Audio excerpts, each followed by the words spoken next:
All right, we're here today with Sam Weaver, who owns Fortune Weaver's Realty. It's a 15-agent independent brokerage that's based in Long Beach, California.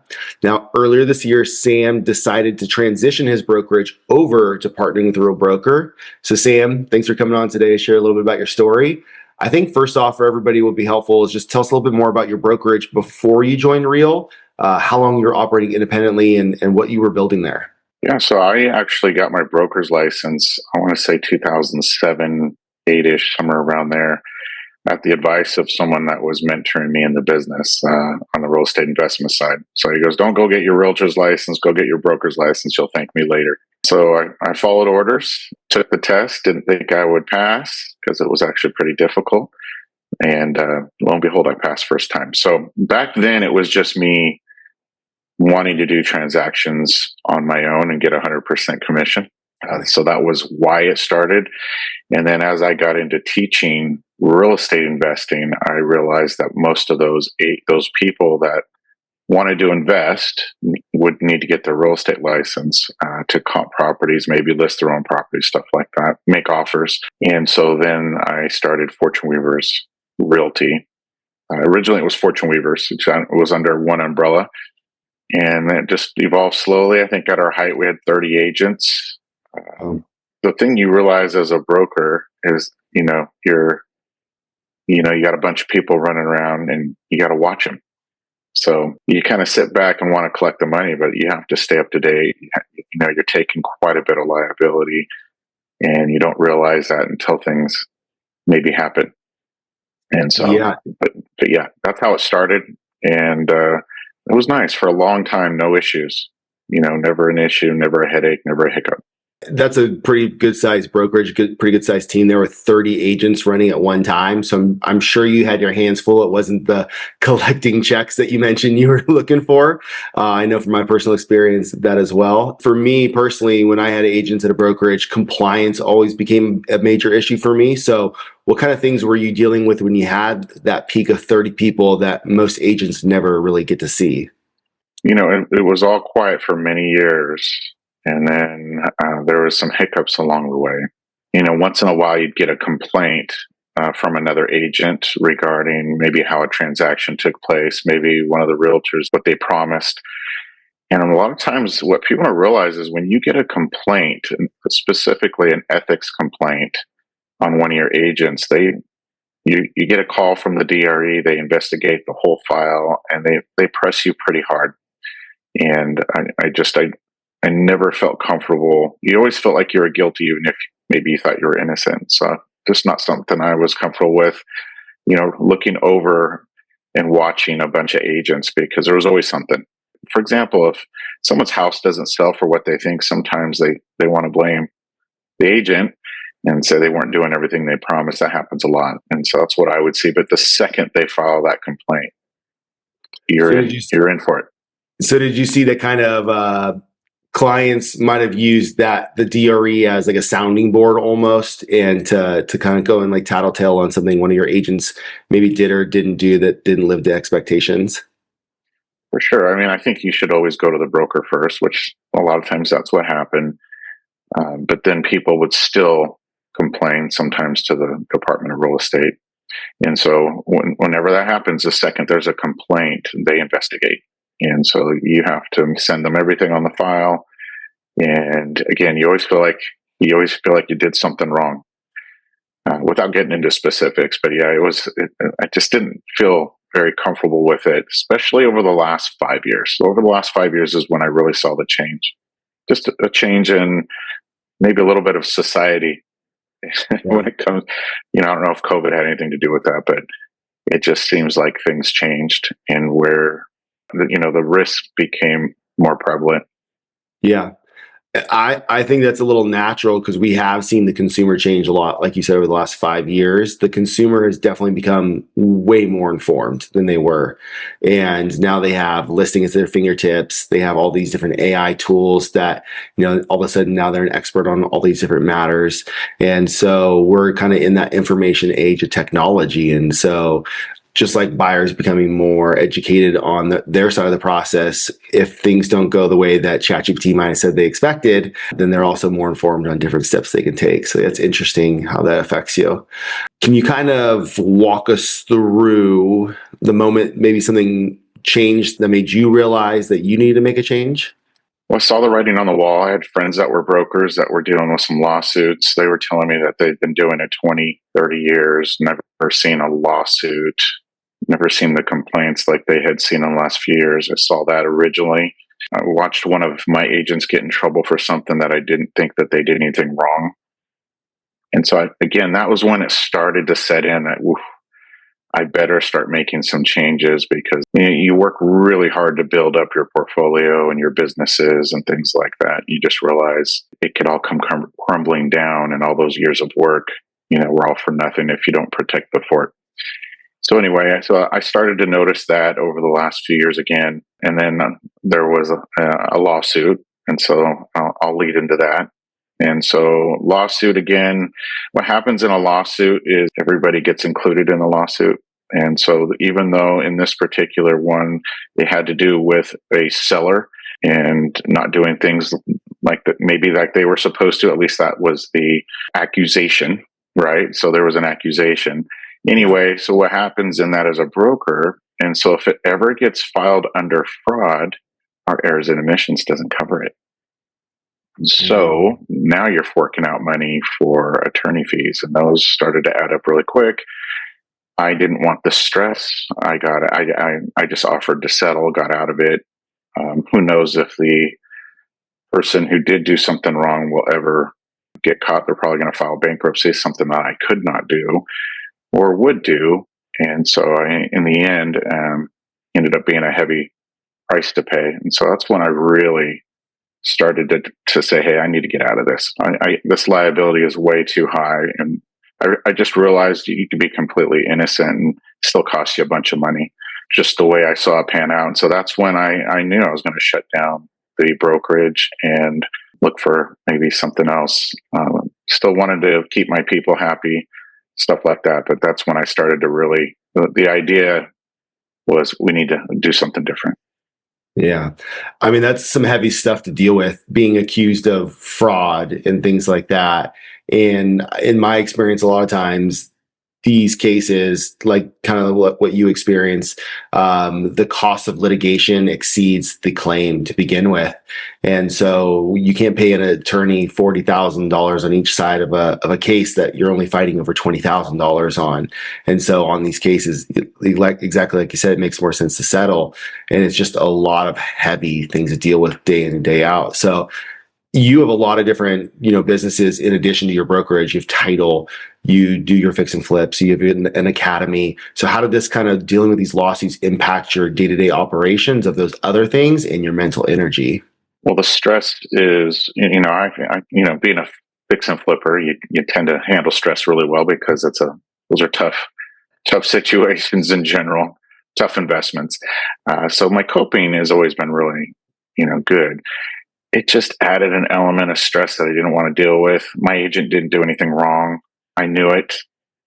They weren't the one really getting sued. It was their client anyway. But the element of stress and just the worry and the amount of money that you have to fork out again, is something that makes you rethink things. So that took a big toll on my stress, on top of running an investment academy and flipping houses and everything else. And I just saw my health start to deteriorate a little bit and started gaining a little bit of weight.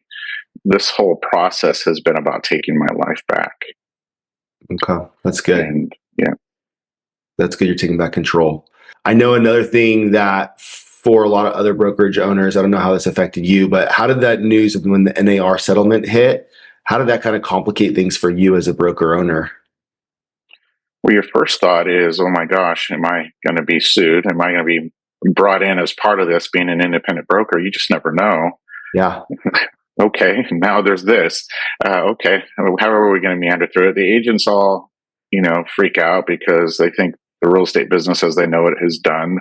A lot of them represent buyers, and are they going to have their buyers paying them? How are they going to get paid?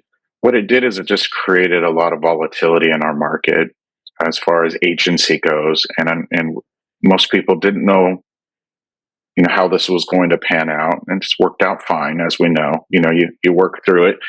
My job was always to say it's going to work out. There's been lots of things over the history of real estate where things change. We went through one of the greatest recessions not too long ago in the real estate market. It all worked out. It was tough, but it worked out. The sky didn't fall.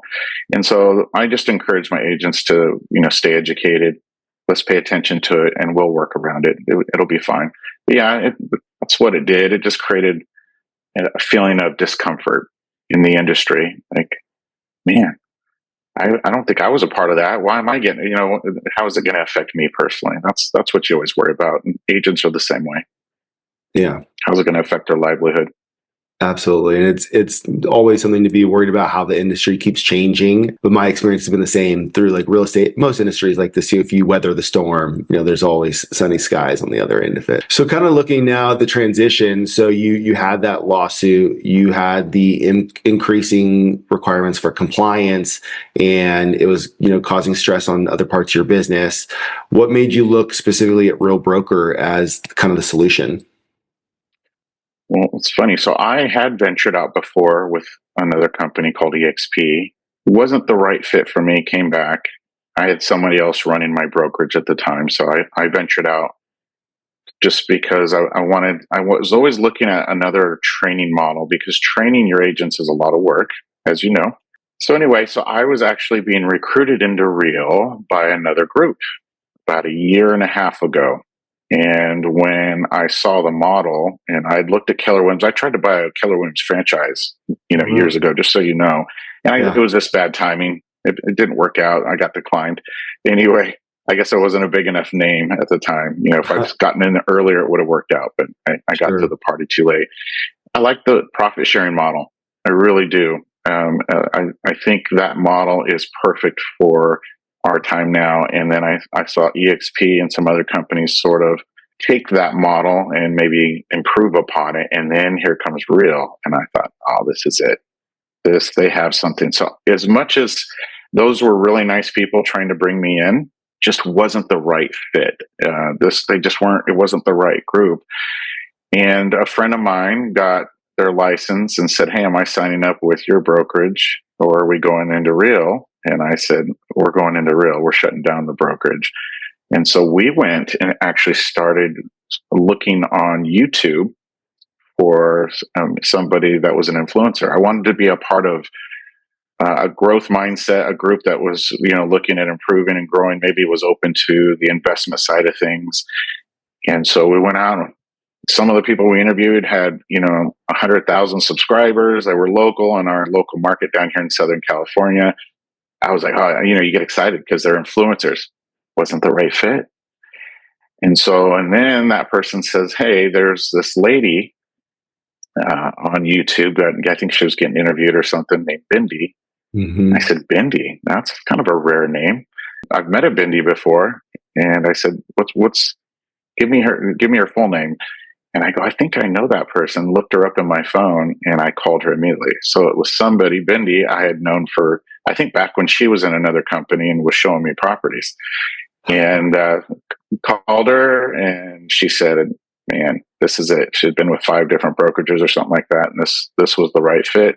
And then I did what I would like to do as a broker is I wanted to talk to the owners. And so in talking to her, she got me on a call or a Zoom with you, and I knew right away. So, and I'll tell you, Kyle, what it really was. It was the fact that you have a growth mindset. Not everybody has that, believe it or not. Not everybody wants to bring in and build and grow their companies. I want to be a part of that. That's where you get momentum. That's where you feel that element of, hey, there's always something better coming in the future. It gives you hope, gives you excitement. That the other guys, they just, and gals just didn't have that. You had it right away. So literally 10 minutes into our conversation, I go, this is it. It's the one. I knew it. And so I think it's just about finding the right fit for you. This was the perfect fit for me because of the fact that, you have a lot of leads and a lot of ways for us to make money on top of our sphere of influence. and it leads into, it was right up my alley.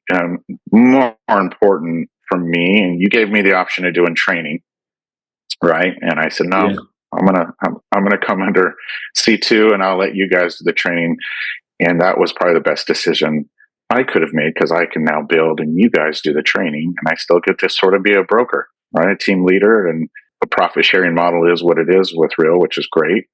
Yeah. That's one of the elements I really liked. Yeah, maybe you take a little haircut as a broker, but you don't have the stress and liability that you would have if you're owning your own business. And to me, and the amount of hours of training, staying compliant, just don't you have to worry about those things. You have to stay on the up and up. We all pay attention, but it's just not, that stress is gone, completely gone, that I had a year ago. So really excited for what's to come, and all the changes you guys keep adding, all the little tools that you keep giving us, which is excite me.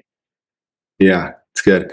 It was all really serendipitous how it all worked out. Like how fortunate and lucky that you had Bindy's number still in your cell phone, and that was who Roy stumbled across, and you were able to call her and connect, and everything happened like really quickly, and we all just connected so well.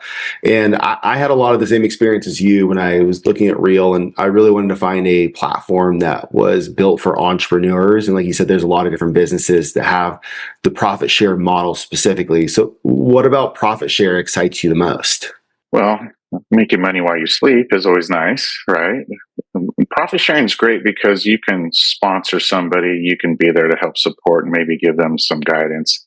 And then when they do a transaction, you're getting paid for bringing them to the company, and the company's basically paying for marketing through that process, is how I see it, because it doesn't affect the agent's pay, right? They're taking what they would normally get, and they're saying, hey, I'm going to share this with my team, sort of like a credit union is. I look at a credit union where we're all the owners of a financial institution versus a bank.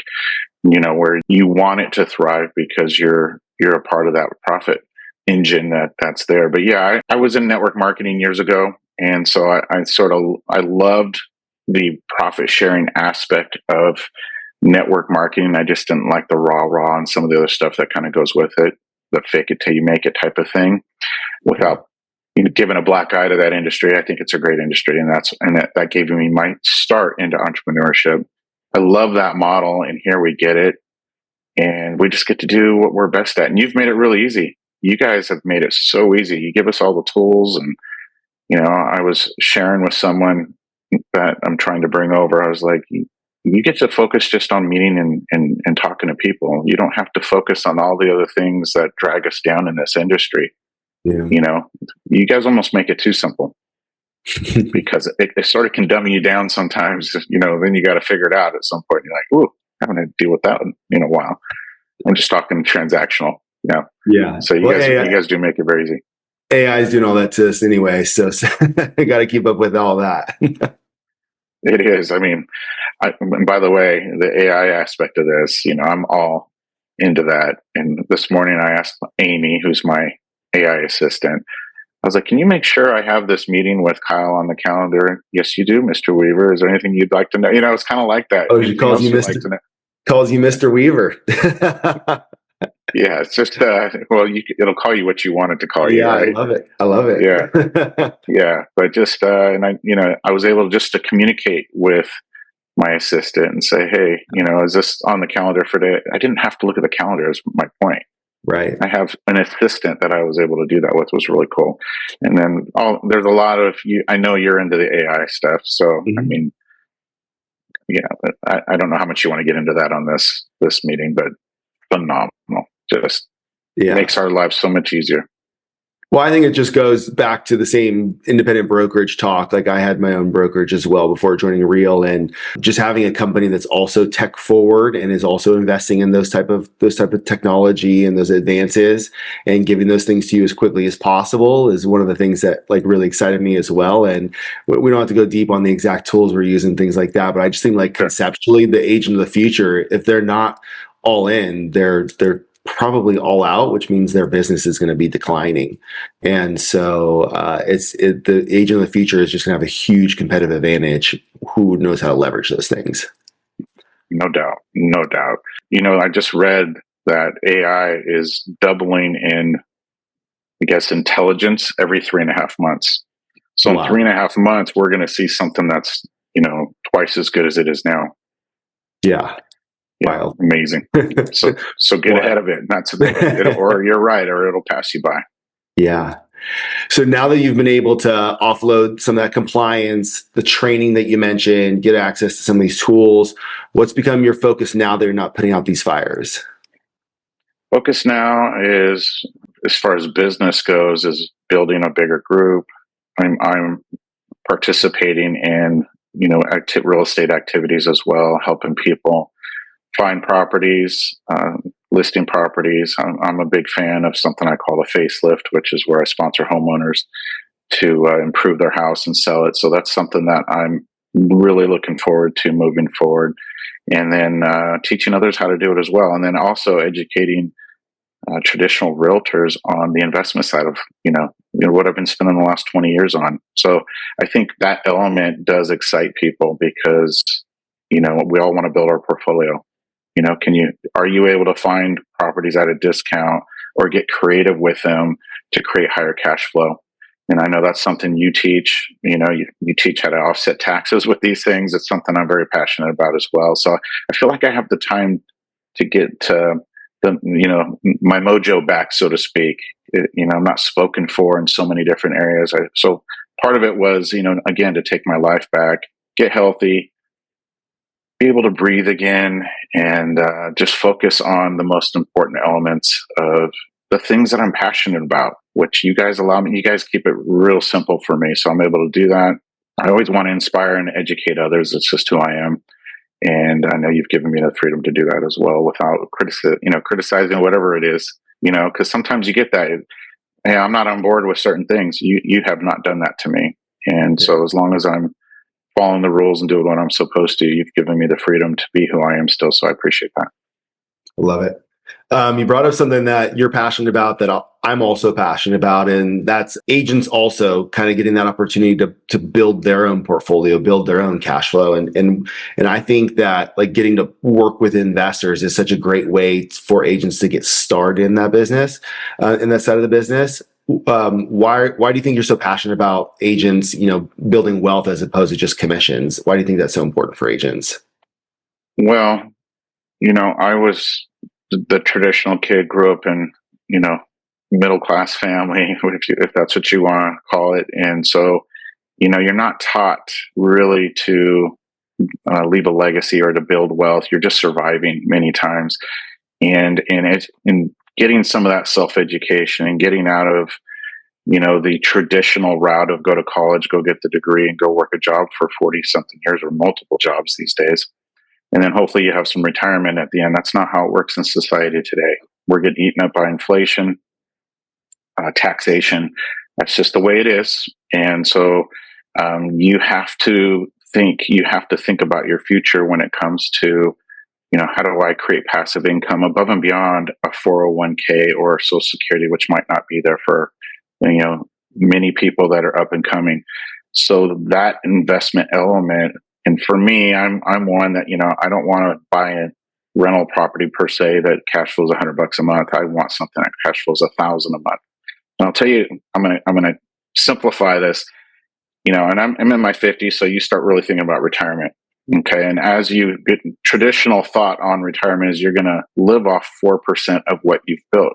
Okay, so if it's $1 million, you're going to live on 40 grand. That's why they want you to have 2 million, have your house paid off, so you can live off 80 grand. Yeah. So if I can buy an investment that pays me 10,000 a year, one asset, it's as if I put 250,000 away, save 250,000 at 4%. People don't realize that, and I know I'm oversimplifying that, but if you can buy one a year for 5 years, think about that. That's hitting that. Right, and so it's just understanding if you can think outside the box and use some of the nuances of today, which is Airbnb and buying multi units, maybe subdividing properties, doing different things that traditional investors don't do. It allows us to get that higher cash flow and again protect ourselves in retirement. I love that. I love that you reversed that formula of the 4% rule. I'd never thought about it in that context, but that's a really cool, simple way to think about it. And then that's an amazing end goal. And that's not even speaking of all the benefits that you get in the meantime before then, all the tax advantages, all things like that. And that property will grow in value. Your cash flow will grow in value. You'll pay down debt if you have debt on it, things like that. So that's a really great way to think about it that I had never really thought about. So thanks for sharing that. And yeah, it's so important for people to think that way. Social Security, 401k, we cannot depend on those things in the future. For me, for like this upcoming year, the investor agent is something that I'm really focused in on, is those agents that want to just help build wealth for their clients and in turn build wealth for themselves is super important. So absolutely. Yeah, we all can. Exactly. It's available to all of us. So if someone were listening to this today and they were in a similar spot as you, maybe they have a small team, small brokerage, just independent, what's the first move that you think they should make? I think the first thing to do is learn about what's out there and find the fit that is best for your own particular situation. This was perfect for me. It offered me the investor partner leads. I'm tied with Zillow and things like that. That traditional, a lot of brokers are putting that out there. You have an element here that I've just not seen before, and that connection really I thought was really good. So get educated, do what I did. You kind of have to search out, talk to different people, and figure out what's the right fit for you. I knew Real was the fit. I just needed to find the group, and your group. C2 is amazing. And I tell people that all the time. No one, they just think I'm trying to sell it. I'm like, you have no idea. You have no idea. You have to at least entertain it. And, not everybody's ready to leave either. So it has to be the right time. So you have to know that it's the right time for you. I saw the writing on the wall. Maybe that's divine. Maybe that was put in my path so I could do this. And maybe it was just like serendipitous, just like you said, for us to work together. I'm not sure, but look at what's out there as well. Sometimes we get so compartmentalized into our own way of doing things, and it just isn't going to serve well in the future with all the changes taking place. And when you get with a group or a company that has that future mindset and they're moving right along with it, you're just not going to get left behind. And then, that's your livelihood. We work so hard to build brokerages and to add people to our teams, and they're coming and going, right? Agents tend to be fair weather sort of people sometimes. And, it's just, I haven't seen anything better than what you offer. And believe me, I still talk to lots of people.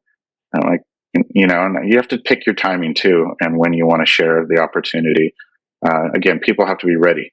So you got to make sure there is an opportunity, because you can share it and it just kind of goes on deaf ears if they're not ready. Yeah. So again, my advice is you can always reach out to us and at least get a presentation, kind of see the bells and whistles and see if it's even something you want to do in the future, maybe 2026 coming up. So that's my advice. Love it. That was really helpful. Well, Sam, thanks so much for sharing all that wisdom and experience with us. Thank you for being vulnerable and kind of sharing about those tribulations that you went through and how you overcame them. I know for other people going through similar things, it's nice when you can hear other people have similar experiences that you do, especially when you're in the storm, knowing that you're not alone. And so thanks for being willing to share that. And just love having you as part of this group, this network, and part of Real Brokerage, and just excited everything to come the next year. Same here. So excited. Thank you for the opportunity and making yourself available, Kyle. Not everybody does that. It says a lot about you. So, and I know that's important to me. I want leadership to be available within reason, right? I know you guys are busy. Right. Within reason, and you've always been there. So I appreciate that. Awesome. Love it. Thanks a lot. You got it. Take care.